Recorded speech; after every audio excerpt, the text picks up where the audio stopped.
Fit ಆದಮೇಲೆ ನೀವು bell ತಿರ್ಸಿದಾಗ ಈ ಥರ ಮೂವ್ಮೆಂಟ್ ಆಗುತ್ತೆ, ಏನು ರೊಟೇಷನ್ ಆಗ್ತಿದೆಯಲ್ಲ ಆ ಥರ. ಸರ್ ತುಂಬ ರೈತರಿಗೆ ಈ ರೋಟ್ರ್ ಏನು ಬರುತ್ತಲ್ಲ, ಈ ಬ್ಲೇಡ್ ಸೆಟ್ ಇರುತ್ತಲ್ಲ, ಇದು ಕೂರ್ಸೋದು ಸ್ವಲ್ಪ ಕನ್ಫ್ಯೂಷನ್ ಇರುತ್ತೆ.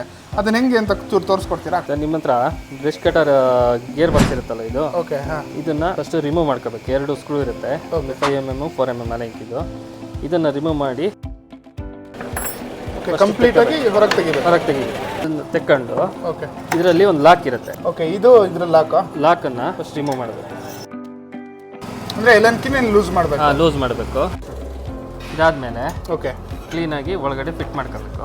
ಇದು ಫಿಟ್ ಆಗಿ ಅಲ್ಲಿ ನೀವು ಕ್ಲಚ್ ಹೌಸಿಂಗಲ್ಲಿ ರೊಟೇಷನ್ ನೋಡ್ಕೋಬೇಕು, ಯಾಕೆಂದರೆ ಟೀತ್ ಕನೆಕ್ಟ್ ಆಗಬೇಕು. ಅದಕ್ಕೆ ಮೂಮೆಂಟ್ ಇದೆಯಾ ಅಂತ ನೋಡಿ ನೆಕ್ಸ್ಟ್ ಈ ಲಾಕ್ ಇದೆಯಲ್ಲ, ಓಕೆ, ಇದನ್ನು ಟೈಟ್ ಮಾಡಿ. ಓಕೆ.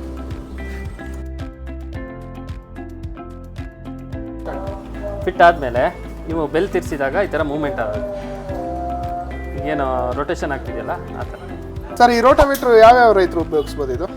ಸರ್, ಈಗ ತುಂಬ ಸ್ಮೂತ್ ಮಣ್ಣು ಇರುತ್ತೆ ಅವ್ರ ಜಮೀನಲ್ಲಿ, ಅಂಥವ್ರು ಯೂಸ್ ಮಾಡ್ಬೋದು. ಆಮೇಲೆ ಅನ್ಬ್ರ್ಯಾಂಡ್ ಮಿಷನ್ ಇರ್ತಾವಲ್ಲ, ಅಂಥವ್ರು ಸೂಟ್ ಆಗುತ್ತೆ. ಅಂದರೆ GL45ಗೆ ಎಲ್ಲದಕ್ಕೂ ಆಗುತ್ತೆ. ಅದಕ್ಕಾಗುತ್ತೆ. ನಿಮಗೆ ಬ್ರ್ಯಾಂಡೆಡ್ ಮಿಷನಿಗೆಲ್ಲ ಸೂಟ್ ಆಗಲ್ಲ.